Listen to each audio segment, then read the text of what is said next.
जय जय श्री राधे निताई गौर हरि बोल।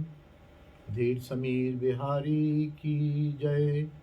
धीर समीर तुलसी चौक की जय। गिरिराज महाराज की जय। तुलसी महारानी की जय। यमुना रसरानी की जय। वृंदावन रजरानी की जय। हमारे गुरु स्थान श्रृंगार वट की जय। सब संतन की जय। सब वैष्णवन की जय। सबके गुरुदेव भगवान की जय।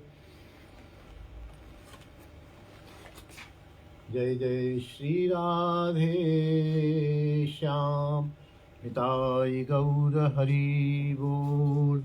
सप्त देवालय की जय। ठाकुर श्री गोपीनाथ जी महाराज की जय। हमारे पिताजी दादाजी और उनके गुरुजी श्री देवकी नंदन महाराज की जय। जय जय श्री राधे श्याम। अनेक दिनों से गुरु गोविंद कृपा से दैनिक सत्संग का यह क्रम चल रहा है। कल तक हमने कुछ संतों के चरित्र जो गुप्त हैं, विशेषकर जो हमारे पूर्वज हैं, हमारे कुलगुरु पूज्य स्वामी श्री ललित लड़ती जी का चरित्र हमने श्रवण किया था। और उससे पूर्व गोस्वामी कृष्णदास जी, उससे पूर्व गोस्वामी श्री श्यामदास जी, उससे पूर्व श्री गुंजामाली जी, इन सब का चरित्र चल रहा है, खूब आनंद भरा हुआ। और ये सब कहीं ना कहीं आ जाइए, यहाँ आ जाइए, यहाँ आ जाइए, यहाँ आ जाइए। ये सबके सब डेरा गाजी खान से संबंधित जो हमारा पिताजी और दादाजी का जन्म स्थान है, वहाँ से संबंधित हैं। और लगभग संत चरित्र विश्राम हो गया, लेकिन डेरा गाजी खान की एक निधि जो डेरा गाजी खान से यहाँ आई हुई हैं, श्री गोपीनाथ जी का मंदिर, जो डेरा गाजी खान से ही यहाँ पधारे हैं विप्लव के बाद और यहाँ विराजमान हैं। उनकी कथा जैसे भी होगा, वो संभवतः ब्रज क्षेत्र से ही गए हुए हैं और ब्रज क्षेत्र में वापस आ गए, वहाँ भक्ति का प्रचार कर आके। तो आज ठाकुर कृपा से उनका चरित्र हम लोग श्रवण करेंगे, क्योंकि गोपीनाथ जी यहाँ पर सप्त देवालय में भी हैं। तो वो जो गोपीनाथ जी हैं, उनको लिखने में कहने में श्री गोपीनाथ जी मंदिर, श्री गोपीनाथ जी डेरा गाजी खान वाले, ऐसा लिखा गया है। यह मंदिर बांके बिहारी जी मंदिर पे जो पुलिस चौकी है, उस पुलिस चौकी के पास में एक गली है। उस गली में आप 15-20 कदम चलेंगे तो उल्टे हाथ में एक और गली है। उस उल्टे हाथ वाली गली में चलेंगे तो सीधे हाथ पर 5-10 कदम चलते ही एक विशाल मंदिर है। उसके अंदर ठाकुर जी विराजमान है। वल्लभ संप्रदाय पुष्टि मार्ग के अनुसार वहाँ पर सेवा है। वहाँ गोस्वामीगण रहते हैं, अंदर ही भवन है। वह पहले बहुत विशाल मंदिर था, उसके बाद समय के प्रभाव से मेंटेनेंस न होने के कारण वह जीर्ण शीर्ण हो गया था। काफ़ी विवाद भी रहे उसमें। फिर डेरा गाजी खान के ही कुछ वैष्णवों ने, जो वहाँ वैष्णव थे और वो यहाँ भारत में आ गए विभाजन के पश्चात। और एक बात और बताऊं, पिताजी भी कहते थे, हमने तो नहीं देखा डेरा गाजी खान, हमारा तो यहीं वृंदावन का ही सेवा कुंज का जन्म है। वो बताते थे कि वहाँ से जितना भी लोग आए, हिंदू आए जितने भी, ज़्यादातर सभी पंजाबी थे वहाँ पर। पंजाबी तो क्या है आप जानते हैं, पंजाबी, बंगाली, मद्रासी, ये तो जब पंजाब में रहा तो पंजाबी हो गया, मद्रास में रहा तो मद्रासी हो गया, और कहीं गुजरात में रहा तो गुजराती हो गया। तो ये तो कोई पंजाबी वगैरह कोई कास्ट नहीं है, ये तो एक देश का प्रतीक है। पंजाबियों में भी वहाँ ब्राह्मण भी थे, क्षत्रिय भी थे, वैश्य भी थे, शूद्र भी थे, और वहाँ सफाई कर्मचारी भी पंजाबी थे। जो हम यहाँ एक बार हमारी अब बीच में से बात निकलती है, हमारी बहन का विवाह हुआ, सबसे बड़ी बहन का, सोनीपत में। तो हम लोग तो यहाँ थे, जैसे ब्रजवासी तो थे, लेकिन घरों में पंजाबी बोलते थे। लेकिन यहाँ पंजाबी परिवार ही होते थे, ना तो कोई रिक्शे वाला पंजाबी था वृंदावन में, बंगाली भले ही थे, ना कोई सफाई कर्मचारी पंजाबी था, ना कोई मजदूर पंजाबी था, ना हमारी प्रेस में काम करने वाला कोई पंजाबी था, ना कोई गोलगप्पे वाला पंजाबी था। तो यहाँ तो सब लोकल यूपियंस थे और हम लोग पंजाबी थे। अब हमारी बहन का विवाह हुआ सोनीपत में। सोनीपत एक ऐसा इलाका था उस समय, ये सन 72-73 की बात बता रहा हूँ, कि वहाँ हम गए दीदी के यहाँ शादी के महीने 2 महीने बाद। तो वहाँ जाएं तो वहाँ जो सफाई कर्मचारी वो भी पंजाबी, और आवाज़ लगाए, अरे भाभी जी ये साफ करा लो। अरे हमें आवाज़ आए, बोले ये कौन है? अरे बोले सफाई कर्मचारी, वो भी पंजाबी है यहाँ। बोले वो भी पंजाबी है। एकादशी थी वहाँ, तो एकादशी थी तो वहाँ जो वो छब्बे वाले आते हैं ना, आलू भे कारसी दे, आलू भे कारसी दे। अरे ये क्या हो रहा है? मतलब आलू भे होता है ना, वो कारसी के एकादशी के बेच रहा होगा वो। तो मैंने दीदी से कहा, मैंने कहा ये क्या हो रहा है? तो बोले यहाँ सब पंजाबी है, गोलगप्पे वाला भी पंजाबी है, उसके पास जाओगे तो पंजाबी में ही पूछेगा कितने खाने, कितने रुपए के खाने। तो वहाँ सभी थे, और सभी जो लोग आए तो पिताजी बताते थे कि वहाँ सभी मेहनती थे, ईमानदार थे, सदाचारी थे। तो उन्होंने पार्टीशन के बाद यहाँ आके बहुत परिश्रम किया, और 10-20-25 वर्षों में ही सारे लोग करोड़पति बन गए। सारे लोग करोड़पति बन गए। भगवान की कृपा से जो मिडिल वाले मध्यम वर्गीय थे उनको फिर थोड़ी देर लगी, और जो अपर वर्गीय थे उनकी स्थिति शायद बिगड़ गई, क्योंकि उनका एक ओहदा था, यहाँ आके वो क्या करें, नौकरी कर नहीं सकते, पैसा जितना लाए थे खत्म होता जा रहा था। लेकिन जो लोअर वर्ग के लोग थे वो तो वहां भी तांगा चलाते थे, यहाँ भी तांगा चलाया उन्होंने। तांगा चलाया, 2 साल बाद उन्होंने 3 व्हीलर ले लिया, 2 साल बाद टैक्सी ले ली और ट्रक ले लिया। तो जो लोअर क्लास के लोग थे वो बहुत जल्दी करोड़पति बन गए, परिश्रमी होने के कारण।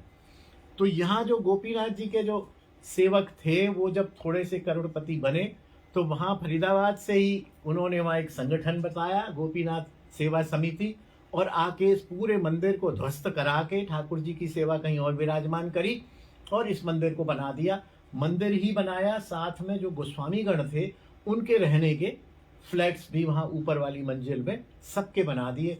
यद्यपि गोस्वामी गण के परिवार वाले बच्चे लोग सब नौकरियों में निकल गए थे, लेकिन फिर भी वहाँ स्थान है, अच्छा मंदिर बना हुआ है।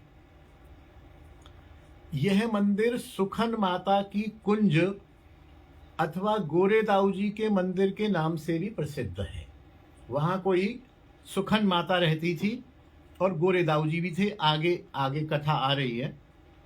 श्रीपाद वल्लभाचार्य जी के सुपुत्र थे श्री विठलनाथ जी, विठलेश, और एक और थे ना, बोल रहा हूँ मैं, विठलेश, और 2 पुत्र थे वल्लभाचार्य जी के। तो ये विठलेश जो थे, इनके प्रमुख शिष्यों में एक थे गोस्वामी बलदेव लाल जी। बलदेव लाल जी के पुत्र थे गोस्वामी केवल राम जी। केवल राम जी का परिवार वृंदावन में ही निवास करता था। उनकी पौत्र की वधू का नाम था सुखन बाई। जो केवल राम जी थे गोस्वामी, उनकी पौत्र वधू का नाम था सुखन बाई। सुखन बाई के पतिदेव नित्य यमुना स्नान को जाते थे। एक दिन ज्यों ही उन्होंने यमुना में डुबकी ली तो उनका माथा एक कठोर पत्थर जैसी चीज से टकराया। उन्होंने ध्यानपूर्वक देखा, पकड़ा, देखा, निकाला तो एक विशाल संगमरमर की निर्मित गौर वर्ण का दाऊ जी का विग्रह था। इसलिए इसको दाऊ जी का मंदिर भी कहते हैं। और आज भी वहाँ दाऊ जी विराजमान है। बहुत सुंदर विग्रह है, गोरा संगमरमर का। ऊपर शेषनाग की छतरी लगी हुई है, मैंने दर्शन किया अनेक बार। तो विशाल संगमरमर का विग्रह था। आश्चर्यचकित रह गए, बोले क्या करूं? बोले करूं क्या, गोस्वामी थे, संस्कार थे, वैष्णव थे। तो बोले ठीक है, ठाकुर ने कृपा की है, इसको मैं ले चलता हूं। किसी तरह से एक दो लोगों को लेके और यहाँ सुखन माता की कुंज में लेकर आ गए। और ऐसी प्रेरणा हुई कि मेरी स्थापना करो और मेरी सेवा करो। गोरे दाऊ जी को वो लेकर आए, उनकी स्थापना की। उस दिन से यह स्थान गोरे दाऊ जी के मंदिर से भी, मंदिर के नाम से भी विख्यात हो गया। गोरे दाऊ जी आज भी मंदिर में विराजमान हैं और दर्शनीय श्री विग्रह है। गोस्वामी केवल राम जी के पौत्र के पधारने के बाद इस स्थान का एक बार जीर्णोद्धार हुआ एवं एक विशाल भवन का निर्माण हुआ।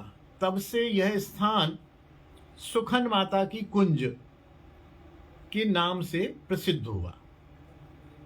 केवल राम जी को श्रीपाद विट्ठलनाथ जी ने बुलाया, कहा आप फ्रंटियर में जाइए और वहां पुष्टि मार्ग की भक्ति प्रणाली की का प्रचार कीजिए। उन्होंने गुरुदेव की आज्ञा मानी और वे डेरा इस्माइल खान, डेरा गाजी खान के पास में ही डेरा इस्माइल खान भी था, तो इस्माइल खान में आके निवास करने लगे। उन्होंने वहां एक भव्य मंदिर बनाया और श्री विग्रह की वहां स्थापना की। मंदिर के बाहर एक विशाल चबूतरा था, उस पर बैठकर गोस्वामी जी प्राय भजन करते रहते थे, भजन गाते रहते थे, कीर्तन करते रहते थे एकांत में बैठ के। कोई यदि आता तो आ जाता, बैठ जाता, नहीं तो वो अपने एकांत में ठाकुर को भजन सुनाते रहते थे, बैठे रहते थे। फिर वह स्थान केवल राम जी का थल्ला, पंजाबी में चबूतरे को थल्ला कहते हैं, तो केवल राम जी का थल्ला के नाम से प्रसिद्ध भी हो गया और सिद्ध भी हो गया। वहां लोकल लोग जाके फिर मन्नतें मांगने लगे। थल्ले पर जाते, प्रणाम करते, अरे हमारी बहू के बच्चा नहीं हो रहा है, प्रणाम करके आते, कुछ मनोती मांग के आते तो बालक हो जाता, फिर मनोती पूरी करते। केवल राम जी का थल्ला मशहूर शायद आज भी है। डेरा इस्माइल खान में बताते हैं आज भी है। यहाँ से कुछ भारतीय गए हैं, वहां देख के आए, अपने मनोभीष्ट को प्राप्त कर लेते थे। गोस्वामी विट्ठलनाथ जी के एक और शिष्य थे गोस्वामी अंजुदेव जी। इनके सुपुत्र थे गोस्वामी श्री लाल जी। विट्ठलनाथ जी जब गोवर्धन में निवास कर रहे थे तो अंजुदेव जी के पुत्र श्री लाल जी उनकी सेवा में रहते थे। उनकी प्रमुख सेवा गोपाल जी के लिए पास के गांव से मीठा जल भर के लाने की थी। लाल जी सेवा में ऐसे निष्ठावान थे कि जल के कल से भर भर कर लाते कंधे पे रख के, क्योंकि पुष्टि मार्ग में थोड़ा अपरस सपरस का विचार होता है। भाई जमुना जल से ही स्नान होगा, रोज स्नान जो जल आएगा नल से नहीं होगा, ऐसा होता है, आज भी होता है। वे लाल जी ऐसे निष्ठावान थे कि वो कल से भरकर लाते लाते उनके कंधे में यहाँ थोड़ा सा घाव हो गया, लेकिन वो किसी भी तरह से कपड़ा रख के कैसे भी करके न तो उन्होंने विट्ठलनाथ जी को बताया, न सेवा बंद करी, और वो जल के कल से भरकर लाते रहे। एक दिन यहां तक कि इतना बड़ा घाव हो गया कि उसमें कीड़े भी पड़ गए। तो एक दिन जब वो कपड़ा रख के ला रहे थे, नीचे झुके तो एक कपड़े के साथ एक कीड़ा भी नीचे गिर गया। जब कीड़ा गिरा तो उदार इतने कि अरे ये कीड़ा किसी पांव के नीचे आके मर जाया। दोबारा उठा के बोले इसको जहां भोजन मिल रहा वहीं रख दो, और कीड़ा उठा के वहीं रख के ऊपर कपड़ा रख दिया। लाल जी का यह भाव विट्ठलनाथ जी देख रहे थे। अरे लाल जी ये क्या हो रहा है? बोले प्रभु ये मरेगा, यहाँ इसको भोजन मिल रहा है, मेरे को कोई कष्ट नहीं है। अरे तुमने बताया नहीं, तुम पानी ला रहे हो, इधर रख के लाते, कहीं और रख के लाते, ऐसे कैसे किसी और को हम सेवा दे देते? नहीं नहीं, मैं सेवा तो मैं ही करूंगा। तो लाल जी का यह अद्भुत भाव देखकर विठलेश जी बहुत प्रभावित हुए, बहुत ज्यादा प्रभावित हुए, और उनसे कहा, लाल जी आप अब सेवा सिद्ध हो गए हो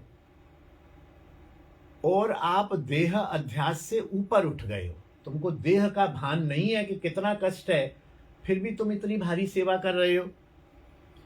तो विठलेश जी ने कहा, इधर आओ।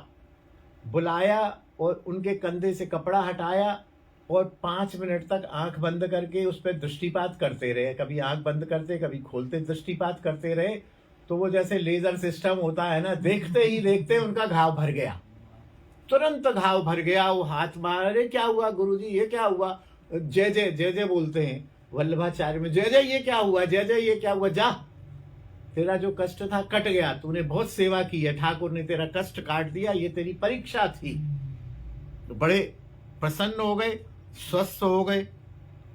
आचार्यपाद ने भी श्री लाल जी को सिंध देश में जाकर पुष्टि मार्ग की सेवा पद्धति का प्रचार करने की आज्ञा दी। जाओ सिंध देश में जाओ। सिंध देश यही अपना डेरा गाजी खान, डेरा इस्माइल खान और ये सारा सिंधु नदी वाला सिंध देश। लाल जी को थोड़ा सा लगा कि जय जय मैं ब्रज में पड़ा हुआ हूं, मेरे को काय को वहां यवनों में भेज रहे हो? बोल नहीं नहीं कुछ नहीं, तुम्हारे ऊपर यवन और उसका कोई है, जहां तुम रहोगे वहीं ब्रज है। तुम इतने सिद्ध हो गए हो, जहां तुम रहोगे वहीं ब्रज है, वहां जाओ। ठाकुर यही चाहते हैं कि तुम उनकी सेवा का, पद्धति का, भक्ति का प्रचार करो। रात्रि के समय विठलनाथ जी के सेवित थे। ये गोपीनाथ जी जो यहाँ हैं, ये विठलनाथ जी के ही सेवित थे। रात्रि के समय गोपीनाथ जी ने इनको स्वप्न दिया कि ऐसा है, तुम सेवा से वंचित नहीं रहना चाहते हो ना, तो तुम जय जय से मेरे विग्रह को मांग लो, गोपीनाथ जी को मांग लो। उनसे कहो, जय जय आप मेरे को भेजना ही चाहते हैं तो मेरे को ये गोपीनाथ जी दो। अच्छा, उनके पास अनेक विग्रह थे। विठलेश जी के पास हमारा जो माधवेंद्रपुरी जी ने श्रीनाथ जी का विग्रह प्रकट किया था, वो भी उन्होंने इनको दिया था। और विठलेश जी को माधवेंद्रपुरी ने या किसी ने, मैं भूल रहा हूं, निताई गौर की सेवा भी दी थी। उनके पास निताई गौर की भी सेवा थी, गोपीनाथ जी की भी सेवा थी, और उनके पास श्रीनाथ जी की भी सेवा थी। तीनों सेवाएं थी। तो गोपीनाथ जी ने स्वयं स्वप्न दिया कि तुम मुझको मांग लो और मेरे को साथ लेके चलो, और तुम ले चलो, मैं फिर वृंदावन आ ही जाऊंगा, कुछ समय के लिए चलो, हम प्रचार करके आते, तुम भी चलो मैं भी चलता हूं। ऐसा जब स्वप्न दिया तो ये भी बताया कि मेरा जो विग्रह है वह जो गोपाल जी हैं बड़े वाले, श्रीनाथ जी, उनकी दाईं ओर विराजमान है, एक कोने में छोटा विग्रह है, तुम उसको मांग लो। ये बड़े आनंदित हो गए। प्रातःकाल उठे, उठकर गोस्वामी पाद के चरणों में गए, जय जय ऐसे ऐसे मेरे को आज्ञा हुई है, कोई गोपाल जी के दाईं तरफ एक छोटा विग्रह है, वो आप मेरे को दे दो, मैं ले जाऊंगा, तो मुझे लगेगा मैं ब्रज से और सेवा से दूर नहीं हूं। और गोपीनाथ जी ने मेरे को ऐसे ऐसे आज्ञा करी है स्वप्न में।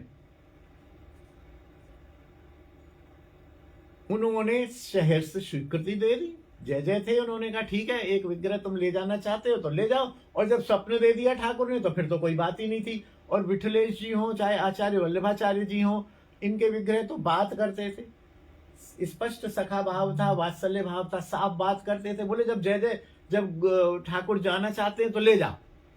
तो ये वहां से गोपीनाथ जी के विग्रह को लेकर सिंधु नदी के किनारे पर बसे डेरा गाजी खान में आके निवास किया। ठाकुर को वहां विराजमान किया। और गोपीनाथ जी भी वैसे ही विग्रह थे, लाल जी से साक्षात बात करते थे। और एक दिन उन्होंने बता दिया, तू चिंता मत करे, कुछ दिन यहाँ रहे, मेरा मंदिर बनवा, सेवा व्यवस्था कर, हम तुम फिर दोनों फिर दोबारा वृंदावन चलेंगे, तो चिंता मत करे, तेरे को धाम में ही लेके चलूंगा, कुछ दिन यहाँ सेवा करो, लोगों की वैष्णव धर्म का प्रचार करो। अब वहां पर गोपीनाथ जी ने बहुत सारे भक्तों की वत्सलता के लिए, भक्तों की रक्षा के लिए बहुत सारे ऐसे चमत्कार किए। उनका वर्णन करते हैं। 1901 में सिंधु नदी में ऐसा तूफान आया कि वह अनेक गांवों और बड़े बड़े नगरों को ढहाता और डुबाता चला गया, जो पहले भी हम सुन चुके हैं कि डेरा गाजी खान एक बार डूब गया। 9 साल तक वो श्यामदास जी के कारण रुका रहा। श्री लाल जी चिंतित हो गए और उन्हें यह भी लगा कि जब ये डेरा गाजी खान पूरा जा रहा है तो मंदिर भी टूटेगा। वहां मंदिर बनवा दिया था वैष्णवों ने, सेवकों ने अपना पैसा इकट्ठा करके मंदिर बन गया था, और ये लाल जी के फिर वंशज वहां सेवा में लग गए थे, गोस्वामी लोग। लेकिन गोपीनाथ जी को मैं उनकी आज्ञा के बिना कहां ले जाऊं, किधर ले जाऊं, बहुत परेशान थे। तो गोपीनाथ जी ने रात्रि में स्वप्न दिया, लाल जी अभी जल्दी मत करो, मैं समय आने पर तुम्हें बताऊंगा कि मुझे कहां जाना है और मुझे कहां ले चलना है। ये निश्चिंत हो गए, बोले ठाकुर बताएंगे, ठीक है अपना। ठाकुर ने जब कह दिया तो मैं निश्चिंत हो गया। कुछ दिनों बाद रात को 2 बजे गोपीनाथ जी आ खड़े हुए लाल जी के पास और बोले, लाल जी उठो, मुझे तुम अभी यहां से अन्यत्र ले चलो। और अन्यत्र कहां जाना है प्रभु, कहां ले चलूं, कुछ तो बताओ। बोले यहां पास में एक कोट अद्दू गांव है, जहां हमारे स्वामी जी भी रहे कुछ समय। तो कोट अद्दू गांव है, छोटा सा गांव है, तुम वहां ले चलो, वहां मेरी सेवा करो। तो वे सुविधानुसार श्री विग्रह को कोटद्दू नामक गांव में ले आए और वहीं गोपीनाथ जी आकर प्रतिष्ठित एवं सेवित होने लगे। काफी समय वहां रहे। लगभग 1908 और 1909 में नवाब गाजी खान ने फिर दोबारा डेरा गाजी खान की स्थापना की, ये हम सुन चुके हैं। उसने भी लाल जी से, उस समय के जो नवाब थे वो हिंदू मुस्लिम एकता को मानते थे, और उस समय हमारे हिंदू आचार्यों में और हिंदू विग्रहों में चमत्कार और जागृत भी थे। चमत्कार देखते थे वो कि ये क्या कर सकता है। हिंदू पीर जो है, हिंदू संत में बहुत शक्ति होती है, तो वो चाहते थे कि एक किसी संत को मैं बुला लूंगा तो हिंदू आके बस जाएंगे। और हिंदू शुद्ध होते हैं, सात्विक होते हैं, भजन करने वाले होते हैं, सदाचारी होते हैं, शांत होते हैं। तो पिछली बार भी श्याम जी को बुलाया था, अब इन्होंने लाल जी को बुलाया, भैया आप आ जाओ, नया नया शहर बस गया है और मैं आपको एक बहुत बड़ा भूमि खंड भी दे दूंगा, आप उस पर मंदिर बनवाओ और ठाकुर जी को वहीं पधराओ। वहां लाल जी के जो सेवक थे उनके सहयोग से धन एकत्र करके, दान से, भूखंड तो राजा ने दे दिया था, दान से वहां पर एक विशाल गोपीनाथ जी का मंदिर बन गया। और लाल जी भी सेवा करने लगे, और लाल जी के जो वंशज थे, वहां विवाह आदि हुआ होगा उनका, पुत्र पुत्रियां जो भी थे, वे उनकी सेवा करने लगे डेरा गाजी खान में। वहां का जो गोस्वामी गण का ठाठ बाट था वह बड़ा जबरदस्त था। यहां नहीं लिखा है, मुझे पिताजी ने अनेक बार बताया। पिताजी चिकित्सक थे और इन गोस्वामियों के फैमिली डॉक्टर थे। तो पिताजी बताते थे कि जब कोई गोस्वामी पुरुष या गोस्वामी मैया बीमार पड़ती थी तो हमारे पास बाकायदा ड्योढ़ी से एक आदमी आता था, हकीम जी वहाँ वो फलाने गोस्वामी जी ने आपको याद फरमाया है, फलाने गोस्वामी जी की पत्नी फलानी, उनका स्वास्थ्य खराब है, आप बताइए आप कब पधारेंगे। बोले दुकान पर आने का तो मतलब ही नहीं। जैसे बहुत बड़े आदमी होते हैं ना, बहुत बड़े नगर के सर्वाधिक प्रतिष्ठित व्यक्ति थे, सब सेठ वेठ सब इनकी सेवा में रहते थे, गुरुजन की भांति। उनका आदर्श भी था, उनका सदाचार भी था, प्रभाव भी था। और गोपीनाथ जी सिद्ध विग्रह बिल्कुल। तो बोले ठीक है भैया, ऐसा करो मैं 12 बजे आता हूँ। बोले ठीक है। वो जाके वहाँ कहता था कि हकीम जी ने कहा है, और जोड़ी में आवाज सी लगती थी, 12 बजे हकीम जी महाराज पधारेंगे, गुसाई जी महाराज तैयार रहें, ऐसा।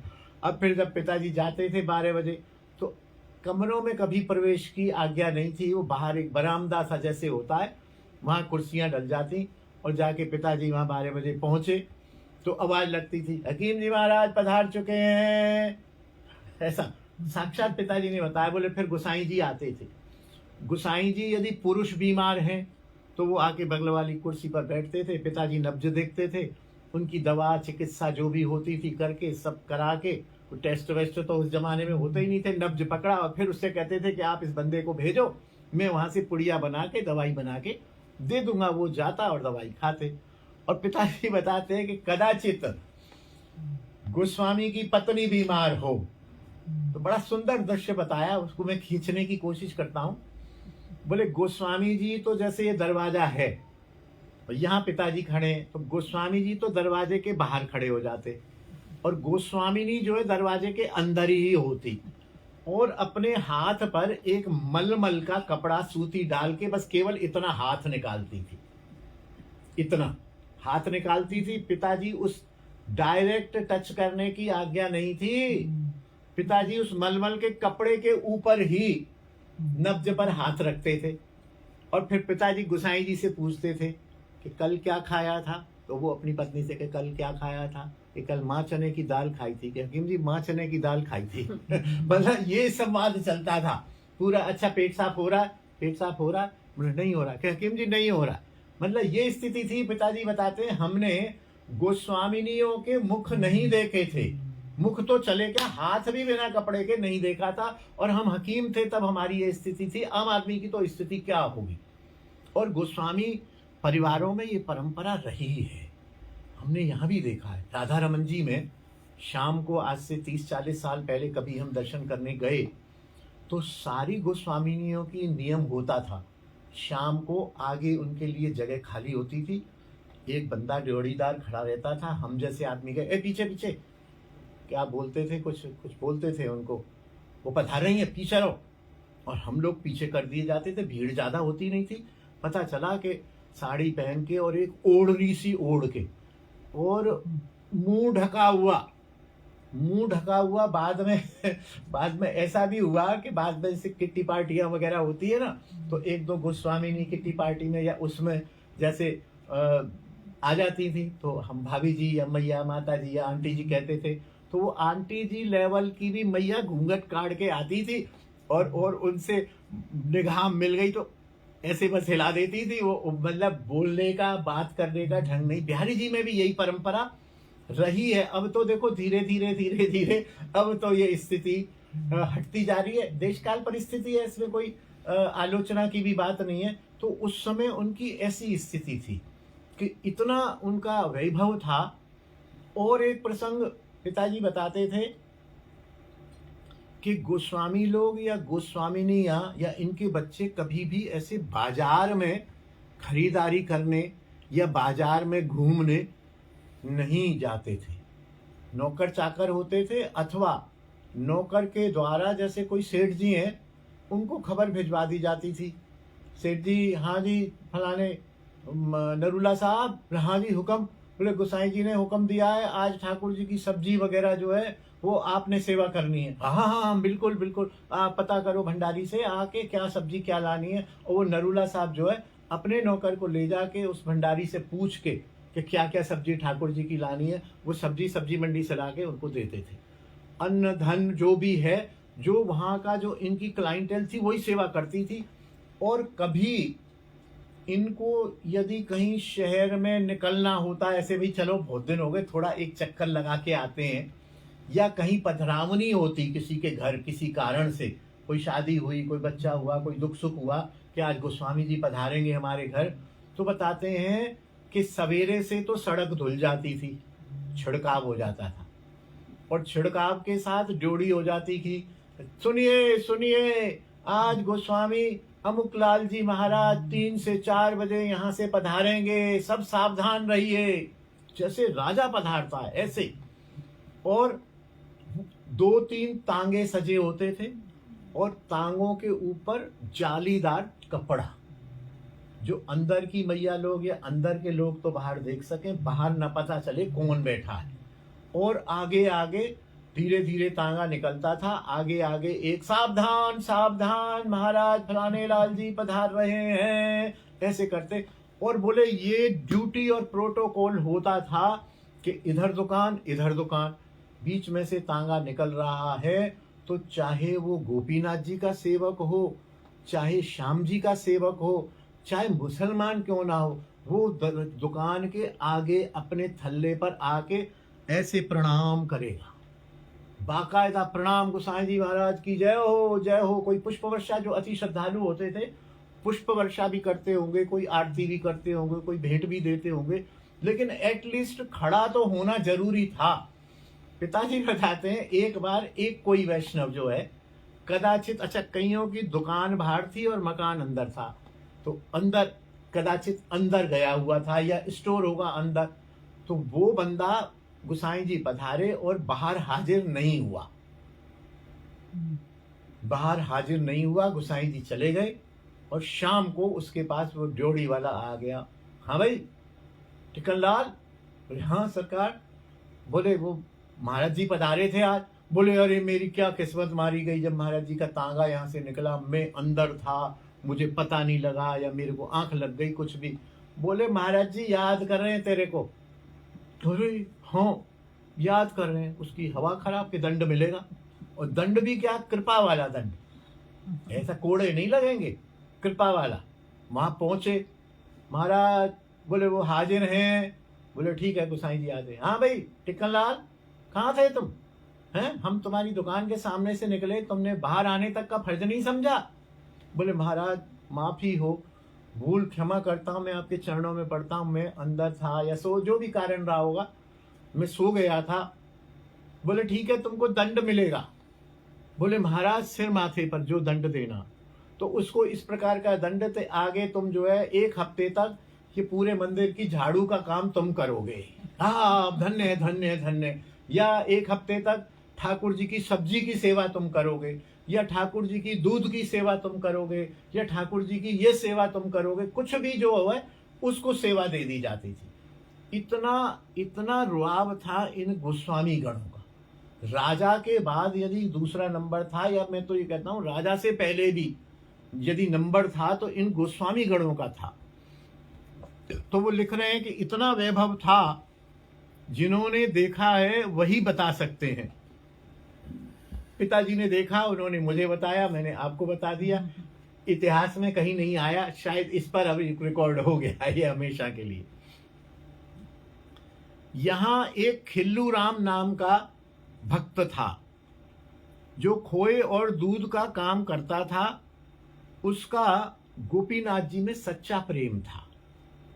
एक दिन गोपीनाथ जी उस बालक पर ऐसे रीझे, उस खिल्लू राम पर, कि बालक का रूप बनाकर खिल्लू राम के पास आए और उनको एक सोने का कड़ा, अपना जो गोपीनाथ जी धारण करते थे, बोले ये तू सोने का कड़ा रख ले और मुझे 200 रुपए दे दे या 100 रुपए दे दे, जो भी रहा होगा, यहां रुपए नहीं लिखे हैं। ले गए वहां से कड़ा, वहां दे गए, 200 रुपए 100 रुपए जय ठाकुर जी महाराज ले गए। शाम के समय, रात गुजर गई। सवेरे जब उस समय गोस्वामी कुंजलाल जी थे, कुंजलाल जी सेवा में गए तो एक कड़ूला गायब। भैया ये क्या हुआ, एक कड़ूला नहीं है, ठाकुर जी का कड़ूला नहीं है, ठाकुर जी का कड़ूला नहीं है। फैलते फैलते बात खिल्लू राम के पास भी पहुंच गई कि एक कड़ूला नहीं हो, कड़ूला तो मेरे को दे गया, कल एक बालक 100 रुपए ले गया। खिल्लू राम जो है भागता हुआ, क्योंकि भय भी था, अनुशासन भी था, गोसाई जी के पास, महाराज जान की माफी हो, ये कड़ूला मेरे को कल एक बालक दे गया और 100 रुपए ले गया, अरे सच बता। बोले सच बता रहा हूं, मेरे अपनी कसम खा रहा हूं, अपने प्राणों की कसम खा रहा हूं, मेरे को एक बालक दे गया है और ये 100 रुपए ले गया है।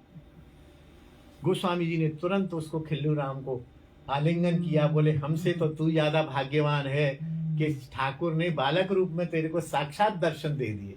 तू बड़ा भाग्यवान है खिल्लू राम, हम तेरे जैसे सरल बन जाएं तो हमको भी दर्शन हो जाए। हालांकि उनको तो दर्शन होते ही थे, लेकिन उन गोस्वामियों में इतना वैभव होते हुए भी कितना दैन्य था कि उसको गले से लगा लिया और दर्शन प्राप्त किया। ऐसे पिताजी लिखते हैं कि ऐसे बहुत सारे चरित्र गोपीनाथ जी के हैं, कितना लिखा जाए। डेरा गाजी खान में सबसे अति चमत्कारी लीला तो भारत के विभाजन के समय हुई। इन गोपीनाथ जी ने प्रत्यक्ष होकर वह लीला रची। डेरा गाजी खान में केवल 7% हिंदू थे और उसमें 50% तो इन लाल जी के सेवक थे और 50% गौड़ीय सेवक थे। 93% मुसलमान थे। विभाजन की घोषणा होते ही मुसलमानों ने नृशंस हत्या का नंगा नाच आरंभ कर दिया एवं सर्वत्र लूट खसूट का पुराना इतिहास दोहराने लगे। डेरा गाजी खान गुड़गांवा जिले के समान पंजाब का बहुत बड़ा जिला था। वहां डेरा गाजी खान काफी बड़ा जिला था और पिताजी बताते थे कि बड़ा व्यवस्थित बना हुआ था। जैसे वृंदावन टेढ़ा सीधा गलियां ऐसे नहीं, जैसे बताते हैं ना कि भारत में जैसे चंडीगढ़ बना हुआ है, चंडीगढ़ बहुत व्यवस्थित बना हुआ है, ऐसे ही डेरा गाजी खान जो है बहुत व्यवस्थित था। दुकानें, चौड़ी सड़कें, पार्किंग की जगह। पार्किंग तो उस समय क्या होती होगी, लेकिन ऊंट गाड़ी, बैलगाड़ी तो होती होगी, पार्किंग की साइकिलें तो होती होंगी। और सारा एक तरफ घर, एक तरफ ये ब्लॉक, एक तरफ ये ब्लॉक, बहुत सुंदर ढंग से बना हुआ था और बहुत बड़ा जिला था। शहर डेरा गाजी खान में रत्ती भर भी तबाही नहीं हुई। पास के गांवों में खूब तबाही हुई, अपितु ऐसी स्थिति होती थी कि पास के जो गांव थे वहां की चीख पुकार कभी कभी डेरा गाजी खान तक भी, रात को आधी रात में शांति होती है ना, उस समय ऐसी वैसी वाइब्रेशन तो होती नहीं थी, तो बोले काफी चीख पुकार आती थी। लेकिन डेरा गाजी खान में किसी भी यवन ने प्रवेश नहीं किया और एक भी कोई भी गंदगी, बदतमीजी, लूट खसोट कुछ भी नहीं हुआ। डेरा गाजी खान की पूर्ण रक्षा का भार गोपीनाथ जी ने स्वयं संभाला हुआ था। बोले भाई कैसे संभाला हुआ था गोपीनाथ जी ने? तो आगे लिखते हैं कि सबके सब उच्च अधिकारी जो थे वो अंग्रेज थे और वहां डेरा गाजी खान का जो थानेदार था वह एक मुसलमान मियां था, मुसलमान था। गोपीनाथ जी जब यह विभाजन हुआ और उदमबाजी हुई, उसी रात को गोपीनाथ जी थानेदार की छाती पर चढ़ गए रात में, साक्षात रूप में, और नृसिंह रूप धारण कर लिया और बोले कि यदि डेरा गाजी खान में एक भी हिंदू की हत्या हुई और एक भी कोई दुर्घटना हुई तो मैं तुम्हारे वंश को नाश कर दूंगा, तुम्हारा नाश कर दूंगा, पता नहीं चलेगा कुछ भी, इस बात को तुम ध्यान रखना। थानेदार ने वचन दिया, प्रभु आप मुझे क्षमा करो, डेरा गाजी खान में कुछ भी नहीं होगा, मेरी जिम्मेदारी, जब तक मैं जिंदा हूं तो नहीं होगा, मैं मर गया तो फिर आप संभालना। बोले ठीक है, तू जब तक जिंदा है हम तेरे को जिंदा रखेंगे और तू डेरा गाजी खान की रक्षा करना। वह मियां जो है यह बात हर जगह कहता था कि एक इनका हिंदुओं का कोई शेर वाला देवता आया था, वो मेरे से कह गया है डेरा गाजी खान में एक भी यदि कोई हिंदू पे कष्ट हुआ तो मेरी जान खा जाएंगे। और वह जो है उसने डेरा गाजी खान की सुरक्षा में रात दिन एक कर दिया, बिल्कुल एक कर दिया। आतताई मुसलमानों को वह स्वयं गोली से उड़ा देता था, जबकि स्वयं मुसलमान था। कहीं भी पता चला कि इधर कोई आक्रमण करने की सोच रहा है, गोली चलवा के थानेदार था, शक्ति उसके पास थी, व्यवस्थाएं तो बिगड़ी हुई थी, वो परमिशन लेना ये वो ये सब कुछ था नहीं। गोली से कई उसने सैकड़ों मुसलमान घायल कर दिए और उसने उच्च अधिकारियों से मिलकर एक भी अप्रिय घटना डेरा गाजी खान में नहीं होने दी। अंत में एक मुसलमान ने किसी तरह से धोखे से थाने में प्रवेश किया और उसको दबोच लिया कि तू मुसलमान होके मुसलमानों को मार रहा है और हिंदुओं पर आक्रमण नहीं करने दे रहा है, ये क्या तरीका है। किसी तरह से गोपीनाथ जी ने उसकी प्राण रक्षा की और अन्य कर्मियों ने, सुरक्षा कर्मियों ने उसी मुसलमान को ही मार दिया और वो बच गया और मुसलमान मार के उसको कहीं दफना दिया, फेंक दिया। उस दिन से उस थानेदार मियाँ को गोपीनाथ मंदिर में प्रवेश देके सुरक्षित किया गया कि थाने में एक आज मुसलमान आ गया, कल को 4 आ जाएंगे, 10 आ जाएंगे, 20 आ जाएंगे, तो चुपचाप वो उसको गोपीनाथ मंदिर में सुरक्षित रख दिया गया था। ठाकुर के दर्शन कराए गए और वो बोला हाँ हाँ हाँ, यही यही यही तुम्हारे देवता आए थे, यही देवता नरसिंह रूप में आए थे और ये इन्होंने ही मेरे से कहा था। और उस दिन जो आ गया था एक हमारा भाई, उससे इन्होंने ही मेरी रक्षा की, वो मारा गया, मैं बच गया, जबकि मुझे मर जाना चाहिए था। दर्शन कराए, प्रसाद दिया गया। गोपीनाथ ठाकुर ये वही गोपीनाथ ठाकुर थे जिनका परिचय हम आपको करा रहे हैं। डेरा गाजी खान से जब भारत में नगरवासी मिलिट्री की देखरेख में रेलगाड़ी से लाए जा रहे थे, मिलिट्री स्पेशल दे दी गई थी कि डेरा गाजी खान के एक एक बंदे को रेलगाड़ी में जाए, साथ में मिलिट्री जाए। रास्ते तक कहीं मुझे ध्यान नहीं है, अमृतसर या दिल्ली तक पहुंचाया गया डेरा गाजी खान के एक एक व्यक्ति को। और वास्तव में कहीं जो सुनते हैं कि महिलाओं के साथ दुराचार हुआ, ये हुआ, डेरा गाजी खान के एक भी नागरिक के साथ कोई दुराचार नहीं हुआ, कुछ लूट खसोट नहीं हुई। एक पूरा डिब्बा गोपीनाथ जी तथा उनके सेवायतों के लिए रिजर्व था, पूरा डिब्बा रेलगाड़ी में। उसी डिब्बे के साथ वाले डिब्बे में पिताजी का परिवार भी चल रहा था। पिताजी, दादाजी और उनके चाचा जी, बुआ जी, लड़कियां, बहनें, जीजा, जो भी 10-20 लोग जो भी थे, वो सब उसी में थे। पीछे से एक एक्सप्रेस गाड़ी आ रही थी, ये पिताजी के उसमें आ चुका है। एक गाड़ी आ रही थी और पिताजी सामने वाली पटरी पर जाके बैठ गए, उनको झपकी लग गई और झपकी लगने से वो गाड़ी निकली और पिताजी बताते हैं कि साक्षात गोपीनाथ जी ने उनका हाथ पकड़ के पीछे की तरफ फेंका, पिताजी की रक्षा की।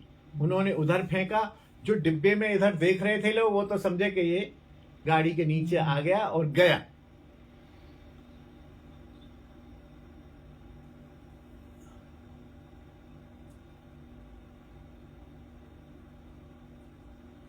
गोपीनाथ जी ने उस युवक को हाथ पकड़ के, पिताजी ने इसने अपना नहीं लिखा है, उस युवक ऐसा लिखा है प्रतिष्ठा के भय से, कि खींच लिया और पारिवारिक जनों की दशा बिगड़ गई। इकलौता पुत्र था, ऐसा लग रहा था कि वो कुचला गया है, लेकिन जब गाड़ी निकली तो उठकर सामने आया तो उसकी कनपट्टी पर यहाँ पर एक इंजन की धुरी का निशान था, जो इंजन यहाँ पर उसको चोट दे के चला गया था और वो जाके पीछे गिर गया था। गोपीनाथ जी का इतना वात्सल्य उस डेरा गाजी खान के युवक के प्रति क्यों उछल पड़ा, क्योंकि वृंदावन में आकर उस युवक से गोपीनाथ जी ने कुछ न कुछ सेवा लेनी थी और पिताजी से वृंदावन वास भी दिया और कितनी बड़ी ग्रंथ की सेवा। इसीलिए ठाकुर ने बचाया कि ये बंदा काम का है।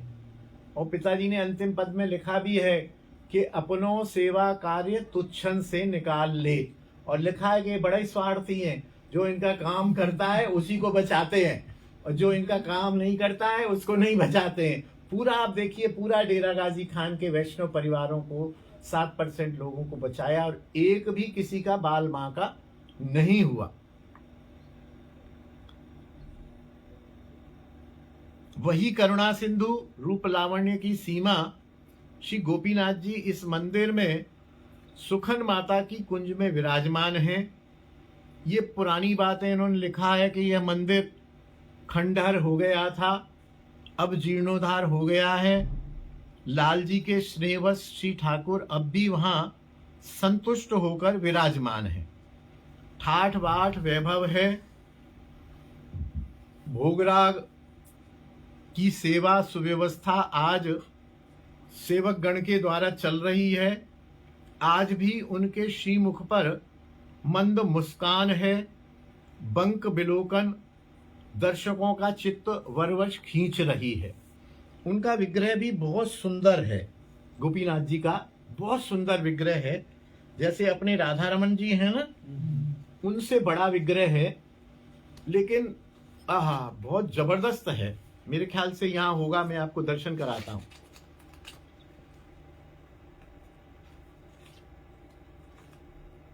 और जो भी श्रोतागण बाहर से सुन रहे हैं वे अवश्य, बिहारी जी तो आते ही हैं, बिहारी जी तो आते ही हैं। बिहारी जी की पुलिस चौकी के सामने ही है। 2 या 3 मिनट से ज्यादा का समय नहीं लगेगा। अवश्य दर्शन करने चाहिए। सिद्ध ठाकुर है, ये है, देखिए गोपीनाथ जी। थोड़ा ज्यादा क्लोजअप ना दिखा के, कल भी जो आपने दिखाया था ना वो कट पिट गया था। बड़े आराम से थोड़ा दूर से, ये वाला है गोपीनाथ जी। दूर से ही दिखाएं, बस दूर से। दिख रहे हैं? दूर से ही दिखाएं, थोड़ा दूर से दिखे, पूरा दिखे और हिले नहीं। राधा रमन जैसे ही खड़े हैं, बिल्कुल राधा रमन जैसे खड़े हैं। और श्यामल, बिल्कुल शालिग्राम जैसा ही विग्रह है। खूब सुंदर विग्रह है, खूब सुंदर विग्रह है, आकर्षण है। बस ठीक है, ठीक है, हो गया। तो इस प्रकार आज गोपीनाथ जी का चरित्र डेरा जैसा मुख है, बिहारी जी जैसा मुख है, वैसा ही है। डेरा गाजी खान का एक प्रकार से मुझे लगता है कि चैप्टर पूरा हो गया। डेरा गाजी खान के संत भी हो गए और ठाकुर भी हो गए। शायद आगे कोई और भी विवरण आए, लेकिन मुख्य आ गया है। बिहारी जी जैसा मुख है, चरण है बहुत बड़ा, और श्यामल शिला के श्री विग्रह जागृत विग्रह हैं। आपने इतना प्रसंग सुना है तो इनकी जागृति में कोई कसर नहीं है। और अब भी बड़ी श्रद्धा से सेवा होती है, बहुत श्रद्धा से सेवा होती है। गोस्वामी परिवार वहां विराजते हैं, बारी बारी से सेवा आती है। तो इस प्रकार गुरु गोविंद वैष्णव जन की कृपा से श्री गोपीनाथ जी का प्रसंग चर्चा यहाँ विश्राम लेती है। बोलिए गोपीनाथ जी महाराज की जय। वृंदावन बिहारी लाल की जय। धीर समीर बिहारी की जय। धीर समीर तुलसी चौक की जय। गिरिराज महाराज की जय। वृंदावन रजरानी की जय। तुलसी चौक की जय। यमुना रसरानी की जय। श्रृंगार वट की जय। समस्त वैष्णव वृंद की जय। अपने अपने गुरुदेव की जय। जय जय श्री राधे श्याम। निताई गौर हरि बोल। श्री गुरु जी की जय हो, जय हो, जय हो, जय हो।